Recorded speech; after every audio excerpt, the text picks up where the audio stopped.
भी सदस्य जब सदन में पहला बार बोलती है या बोलता है तो सारे सदस्य उनको सहयोग करते हैं, यही परिपाटी रहा है। मान्य सदस्य, मान्य सदस्य, हमारे विपक्ष साथी, मान्य सदस्य, मान्य सदस्य कि कृपया अपना स्थान मान्य सदस्य, जब पहला सदस्य जब विधानसभा में पहला बार बोलते हैं तो सुनना चाहिए, सुनना चाहिए। चलिए but but but but but Ojha ji but आप पहला स्पीच है उनका, पहला स्पीच है। आप कैसे हैं? आप एक सदस्य का पहला स्पीच है, आप उसको भी नहीं पूछते हैं। वो पहला बोलने के लिए खड़ी है, बोलने दीजिए, बोलने दीजिए। ओझा जी आपको पर्याप्त अवसर मिलेगा बोलने के लिए अवसर मिलेगा आपको, देंगे। चलिए अभी पहला स्पीच है उनका।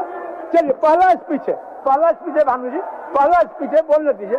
एक तो महिला सदस्य है, एक महिला। अच्छा चलिए ना, हो गया भानु जी, हो गया। ऐसा जिद नहीं कर।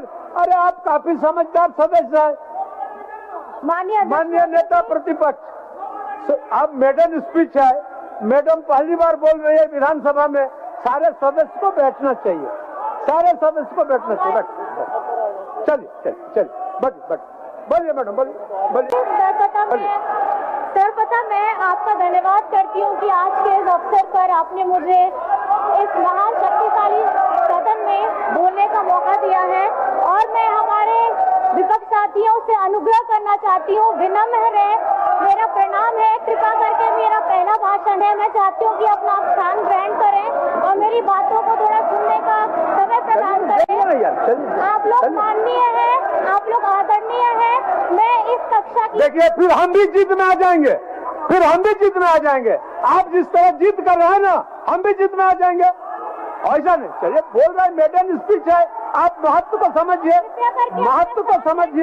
मेडन स्पीच का महत्व को समझिए। एक महिला सदस्य बोल रही है, उनका मेडन स्पीच है। चलिए बोलिए बोलिए आप बोलिए। देखिए आज का ये जो पल है, मैं चाहती थी कि मेरे सारे पक्ष साथी हो, विपक्ष साथी हो, सब लोग मिलकर के सुने, लेकिन आज इस शोर शराबे में मैं बस इतना कहना चाहूंगी कि सबसे पहले आप बोलते जाइए, आप अपना बोलिए, बात रखिए, आप अपना बात बोलिए। आ रहा है रिकॉर्ड में आ रहा है, बात बोलिए। हाँ जी हाँ, मैं खड़े हूँ। सबसे पहले मैं गांडे विधानसभा के हमारे मतदाताओं सहित हमारे इंडिया गठबंधन के हमारे सभी सक्रिय सहयोगी साथियों को बहुत धन्यवाद देना चाहूंगी कि आज उन्हीं के कठिन परिश्रम से आज आप ओझा जी अंतिम में आप तो बार बार आग्रह कर रहे हैं कि मेडल स्पीच है, आग्रह कर रहे हैं, आप उसको भी नहीं समझ रहे। आपका दल में कोई समझाने वाला व्यक्ति भी नहीं है। आदरणीय हेमंत सोरेन जी की अगुवाई में ये पुनः गठित हुई हमारी सरकार के द्वारा पेश किया गया ये अनुपूरक बजट है, जिसके पक्ष में मैं बोलने के लिए यहाँ खड़ी हुई हूँ। आज अगर आप देखेंगे, आप माननीय सदस्य सोनू जी, माननीय सदस्य 31 तारीख, सोनू जी माननीय सदस्य, आप लोग जाइए ना, आप लोग जाइए, आप लोग जाइए राजेश जी, बोलिए आप बोलिए। 31 जनवरी, आप लोग जाइए ना, 31 जनवरी में हमारे हेमंत जी ने आप लोग जाइए ना, राजभवन में जाकर के मुख्यमंत्री पद से इस्तीफा दिया था, और जब जिस वक्त उन्होंने ये इस्तीफा दिया था तो राज्य का हर एक मूलवासी, हर एक आदिवासी, उनके मन में ये दर्द था कि ये अकेला जी आप लोग ले जाइए मोहतरम बाबू, सबको ले जाइए, इधर से जाइए ना आप लोग जाइए, आसन पर बोल दीजिए। ये वही लोग हैं जो आप लोग भी व्यवधान उत्पन्न न करें, माननीय सदस्य, आप लोग भी व्यवधान उत्पन्न न करें, आप लोग बैठे ना, बोलिए। और अन्याय कभी इस बात को स्वीकार नहीं करता है कि वो अन्याय कर रहा है। मैं ये सिर्फ इतना कहना चाहूंगी अध्यक्ष महोदय जी, जिस तरीके से संवैधानिक संस्थाओं का यहाँ चादर ओढ़ करके हमारे झारखंड के युवा हमारे आदिवासी मुख्यमंत्री को जेल के अंदर में डालने का काम किया था, और ये वही सरकार है जिसको पूर्ण बहुमत से यहाँ पे हमारे गठबंधन को जनादेश मिला था। आज इन लोगों के संवैधानिक पदों में जो लोग बैठे हुए हैं हमारे मुख्यमंत्री को जेल में डाल रहे हैं, और आज ये अपनी बातों को बोल रहे हैं। मैं ये सभी से बीच में आप लोगों से ये कहना चाहती हूँ कि कृपा करके अगर आप अपना यहाँ पे हल्ला भी करना चाहते तो कृपया मेरी बातों को जरूर सुन लीजिएगा, उसके बाद अपनी बातें आप जरूर रखिएगा। साथ में मैं ये कहना चाहूंगी कि जिस वक्त हम लोग हमारे आदरणीय चंपई चाचा जी के पक्ष में विश्वास मत में हम लोग यहाँ पर में आए थे और हमारे नेताजी ने कहा था कि संस्थानों की कार्रवाई भेदभावपूर्ण है, इनके पास मेरे खिलाफ कोई साक्ष्य नहीं है, मैं फिर वापस आऊंगा और अब की बार ज्यादा ताकतवर होकर आऊंगा और आज ये हमारे बीच में है, बैठे हुए हैं। माननीय महोदय जी, मैं ये कहना चाहती हूँ कि जब न्यायालय का फैसला आया और न्यायालय के फैसलों के बाद हमारे लोकतंत्र के सभी स्तंभों में उनके स्थिति की चर्चा होनी चाहिए। मैं ये कहना चाहूंगी कि हेमंत जी पर लगे महज सिर्फ आरोप पर विचारकों को अपने चैनल पर ये आमंत्रित करने वाले लोग, समाचार पत्रों में पहले पन्ने पर अपने विचार को छापने वाले लोग आज चुप है। आदिवासी पर भद्दी टिप्पणी करने वाले लोग जस के तस अपना खाना परोसने में लगे हुए हैं। आखिर एक सुर में जय जय की झूठी बात बोलने वाले लोगों को आज जवाब कौन देने वाला है? मेरा आपसे यही रहेगा माननीय महोदय जी, सच अब सबके सामने में है। भाषण देकर के हम जनता का आशीर्वाद नहीं ले सकते हैं। माननीय महोदय जी, समाचार चैनल पर शोर करके या किसी एजेंसी के हमारे दोषपूर्ण कार्रवाई को हम किसी जन नेता का भविष्य तय नहीं कर सकते हैं। अध्यक्ष महोदय जी, मैं ये कहना चाहूंगी कि हमारे सहस्त्र बाहु एनडीए के लोगों को ये समझना होगा कि ये झारखंड है।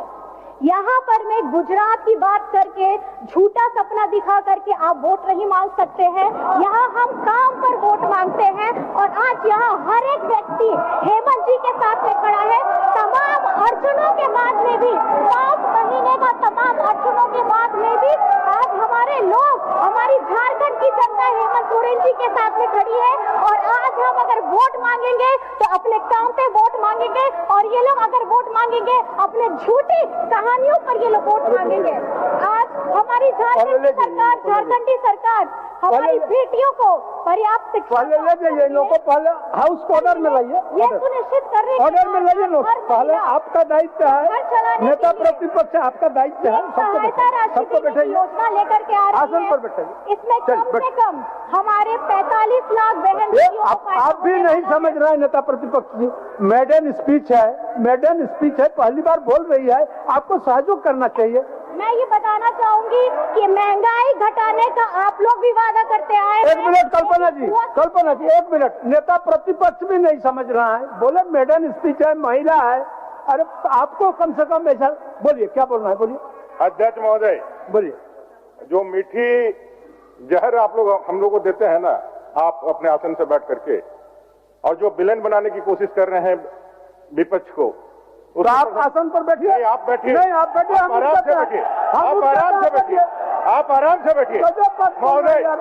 महोदय हमारी बातों को सुना जाए। आप कहीं किसी को लांछना लगाने में छोड़े नहीं। क्यों? किसी पर लांछना लगाने में छोड़े नहीं। मैं यहाँ पर खड़ा होकर बोल रहा हूँ। ऐसा नहीं होता, ऐसा नहीं होता, ऐसा नहीं होता। मेरे को बोलने दिया जाए, पहले माइक बंद कीजिएगा, पहले बोलने दिया जाए। ट्रेजरी बेंच से आकर के यहाँ विरोध कर रहा है, तब मर्यादा नहीं खंडित हो रही है। जब वहां से खड़ा होकर बीच में वो ध्यान दे रहा, तब मर्यादा खंडित नहीं हो रही है। मैं कह रहा हूँ उनका मेडन स्पीच है, वो बोले। विनम्रता से बात करिए, विनम्रता से बात करिए। विनम्रता से ज्यादा वैसे उंगली दिखा के बात करिएगा आसन से। महोदय, ये आसन बर्दाश्त नहीं, आप बता देते हैं। मत बर्दाश्त करिए महोदय, आपसे आग्रह किया शुरू से ही। मत बर्दाश्त करिए, जो कर सकते हैं करिए। आपको बोला कि मेरा दीजिए, तो आप आसन पर आक्षेप लगाए, तो बैठिए आसन पर। मैं आपसे कहना चाहता हूँ, आपने अनंत ओझा जी को टोका। चलिए, अनंत ओझा जी को टोका कि भाई आप बजट का भाषण है, बजट पे बजट कीजिए। अभी जो माननीय मैडम का अभिभाषण हो रहा, वो क्या बजट पे हो रहा है क्या? एक बार आपने क्यों नहीं उनको टोका? मेडन स्पीच है। आपको हम कहाँ से समझाएं? वो मेडन आपको हम कहाँ से समझाएं? एक आंख में नेता प्रतिपक्ष आपको कहाँ से समझाएं? पहला स्पीच मेडन स्पीच बजट पे हो रहा महोदय। महिला सदस्य का स्पीच और अनंत ओझा जी का स्पीच, दोनों में अंतर होता है। वो 10 साल का सदस्य है। मेडन स्पीच के नाम पर मेरा सिर्फ यही आग्रह था। ठीक, मेरा सिर्फ महोदय, कल्पना जी बोलिए। महोदय हमारे माननीय अब बोलने अध्यक्ष दीजिए, अब बोलने दीजिए, बोलने अध्यक्ष जी, जब बोलने सवाल दीजिए, इतना आ बोलने ही दीजिए। गया है तो अध्यक्ष जी, चलिए।